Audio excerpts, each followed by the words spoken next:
कि ये जाति इकट्ठा होना सीख गई है, दूसरी ये जाति विरोध करना सीख गई है, और तीसरी इन सब के बावजूद अगर सरकार नहीं मानती है तो 16 जनवरी 2028 तारीख याद रख लेना।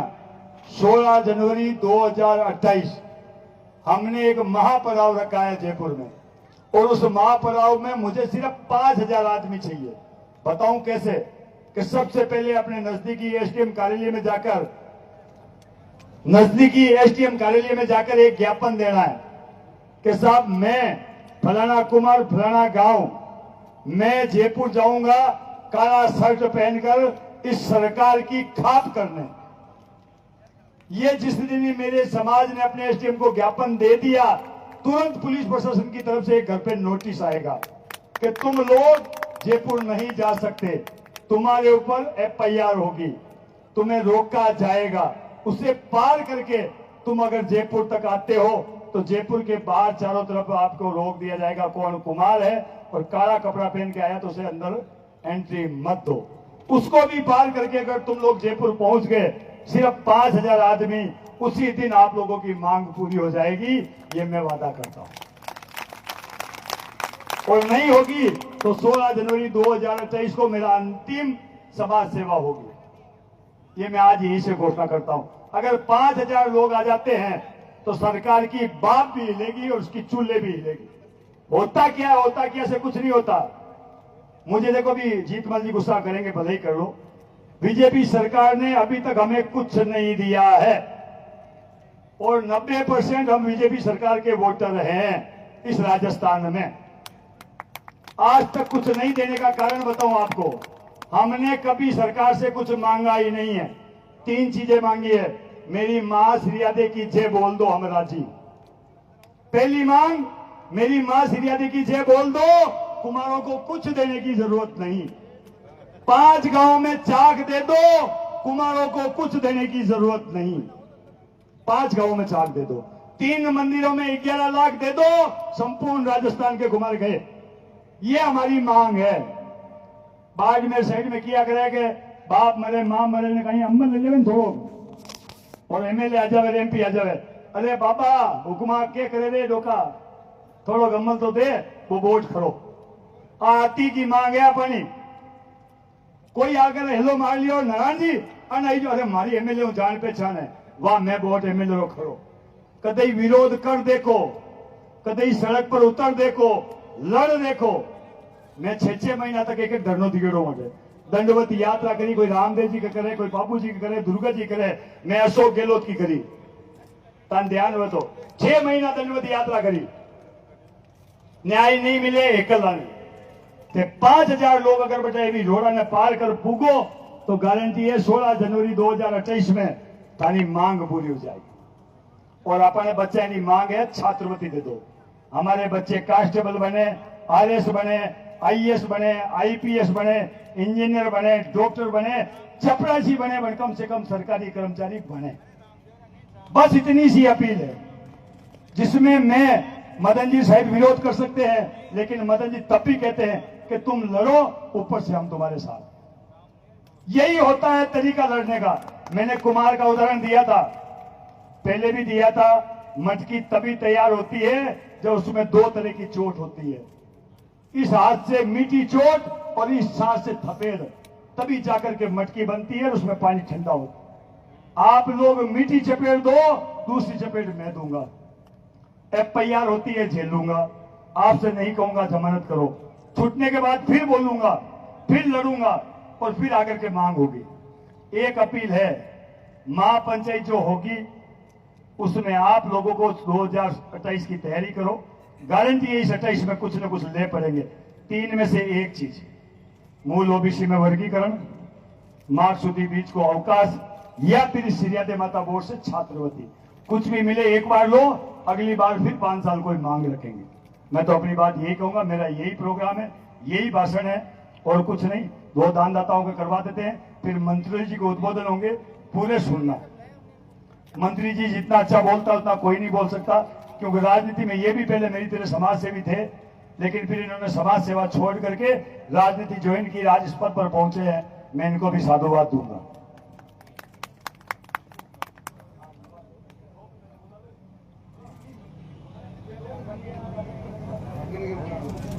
मैं निवेदन करूंगा प्रजापति कुमार समाज सराणा अंडानिया परिवार जो जिनका 18,000 का सहयोग है, प्रजापति कुमार समाज सराणा, प्लीज जल्दी मंच पर आ जाएं क्योंकि समय के अभाव में। दूसरा नाम है पुराना शहर मंदिर अध्यक्ष भागचंद जी, जिनका 15,000 का सहयोग है, और रतनपुरा सोई माधोपुर हीरालाल राजेश जी समस्त ग्राम 21,000 रुपए का आपका सहयोग है। आप भी मंच पर आए और अपना दुपट्टा पहनकर सम्मान प्राप्त करें। जल्दी मंच की ओर अग्रसर और अपना सम्मान प्राप्त करें। धन्यवाद। थोड़ा मेरा आप सब जो वहां खड़े हैं ना, इन सब से मेरा विनम्र निवेदन है, इधर पंडाल में आ जाओ। ये नारायण जी के कहने से आते हो कि आप हमारे कहना नहीं मानते, मतलब थोड़ा थोड़ा सभी से आग्रह है।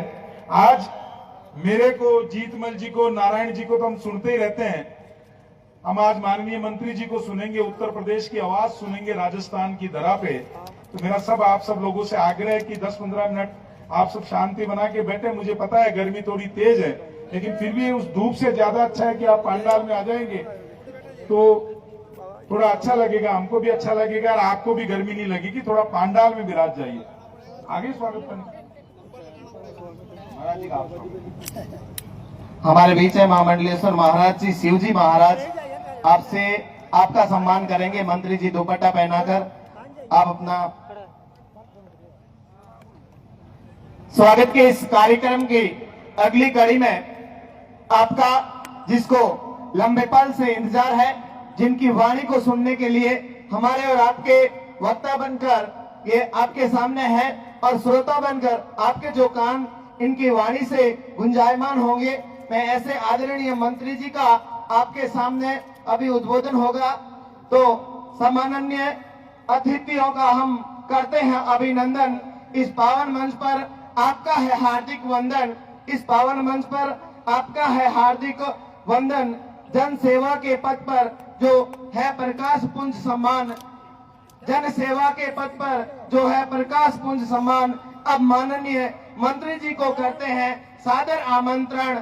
अब माननीय मंत्री जी को करते हैं सादर आमंत्रण। सम्मान और शिष्टाचार से सजा ये मंच महान, सम्मान और शिष्टाचार से सजा ये मंच महान। जन जन की आशाओं का यह होता है आह्वान, जन जन की आशाओं का यह होता है आह्वान। विकास की राहों के आप ऐसे सख्त प्रतीक सम्मान। अब माननीय मंत्री जी को करते हैं सादर आमंत्रण, सादर आमंत्रण। अब मैं माइक्रोफोन पर आमंत्रित करना चाहूंगा माननीय मंत्री महोदय, कैबिनेट मंत्री यूपी सरकार।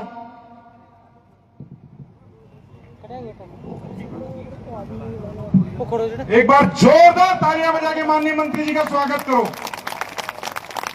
ये राजस्थान की वीरों की धरा है और इस वीरों की धरा के अंदर एक बार फिर जोरदार तालियां बजा के स्वागत कर दीजिए। धर्मवीर प्रजापत जिंदाबाद। आवाज मजा नहीं आया। अरे राजस्थान की आवाज में तो वो खनक है, जब दुश्मन भी खनकाता है तो एक बार जोर से बोलिए, धर्मवीर प्रजापत जिंदाबाद, धर्मवीर प्रजापत जिंदाबाद। ये मंत्री जी को 3 दिन तक नींद नहीं आनी चाहिए, आंख बंद करे तो भी धर्मवीर प्रजापत जिंदाबाद सुनाई देना चाहिए। एक बार और बोलिए, धर्मवीर प्रजापत जिंदाबाद, धर्मवीर प्रजापत जिंदाबाद। माननीय मंत्री जी एक बार बोल, मंत्री जी को भाषण दे देंगे। एक मिनट बोल लें दो मंत्री जी को, फिर करते हैं। बोल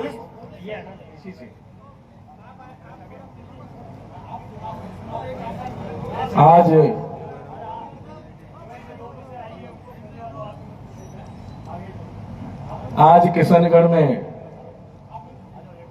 प्रजापति कुमार महापंचायत ने हमारे साथ मंच पर, मैं पहले तो साधुवाद करूंगा नारायण प्रजापति नागौर का हृदय से अभिनंदन करता हूं। क्यों? क्योंकि आप सब लोगों से मिलाने वाले यही है, हमें बुला के मिलाया है ना, तो उनका साधुवाद। हमारे प्रदेश प्रवक्ता मेरे छोटे भाई मदन प्रजापति जी और मेरे छोटे भाई, देश दुनिया की सबसे बड़ी पार्टी भाजपा प्रदेश प्रवक्ता बनना कोई मामूली बात नहीं है। भाजपा के मेन बॉडी के जिला अध्यक्ष बनना कोई मामूली बात नहीं है। ऐसे हमारे भाई जीतमल जी प्रजापति, श्री नारायण चील जी, श्री शंकरलाल प्रजापति जी, श्री कानाराम जी, श्री प्रकाश प्रजापति जी, श्री राजू राम जी, श्री तेज सिंह जी भरतपुर, श्री रामलाल जी प्रजापति किशनगढ़, हीरालाल प्रजापति जी पुष्कर, श्री लक्ष्मण प्रजापति जी, श्री शिवजी महाराज जी, श्रीमती सुनीता जी, सभी हमारे सामने बैठे भाई, मातृशक्ति, सभी प्यारे बच्चों और सभी हमारे पत्रकार साथी, मैं हृदय से सभी का आपका उत्तर प्रदेश सरकार की ओर से, मुख्यमंत्री जी की ओर से अभिनंदन करता हूं। मैं थोड़ा समय लूंगा है, क्यों लेंगे? समाज की वेदना को लेकर ही हम यहां तक पहुंचे। इसलिए हमें यह चुनाव नहीं लड़ना राजस्थान में। बताओ, लड़ना है क्या? चुनाव नहीं लड़ना, लेकिन क्यों आ रहे हैं? अपने समाज के लिए इसलिए आ रहे हैं कि हमने जो मन में हमारे में जो पीड़ा थी और यहां तक पहुंचने में जो अनुभव है, वो अनुभव आप सबके बीच में जाए, नौजवानों के बीच में जाए।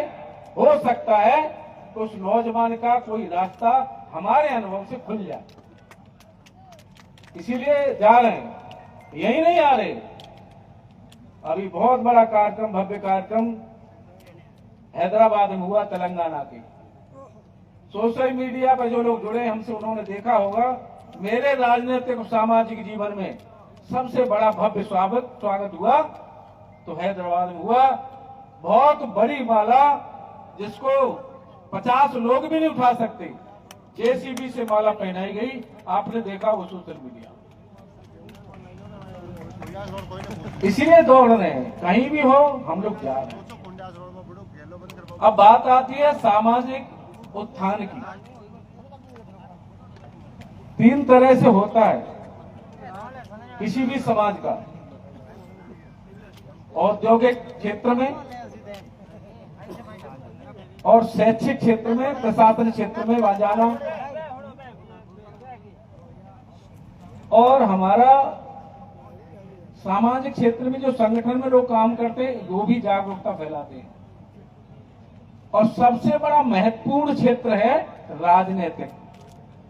राजनीति के बिना मेरा अपना अनुभव है, हम बिल्कुल जीरो हैं, कुछ नहीं कर सकते। बताओ, आप लोग कर सकते हैं क्या? तब राजनीति के बिना कोई काम हो सकता है क्या? कोई काम नहीं हो सकता। इसीलिए सामाजिक संगठन से, पहले हम भी सामाजिक संगठन करते थे। समाज में कोई व्यक्ति जाता है, कोई कार्यक्रम करता है, आयोजन करता है, समाज से पैसा लेता है, सहयोग लेता है कि नहीं लेता? अपने घर से कोई कर ही नहीं सकता। अब जिससे सहयोग लेता है, जीवन भर उसका एहसानमंद हो जाता है, जीवन भर। फिर कोशिश करता है कि जागरूकता आए समाज में। लेकिन सामाजिक संगठन का कितना भी बड़ा पदाधिकारी बन जाओ, समाज पे, उस जिस समाज को हम लेके आ रहे हैं, उस समाज पे अगर कहीं आपत्ति मुसीबत आएगी तो बिना राजनीति के मदद नहीं हो पाएगी।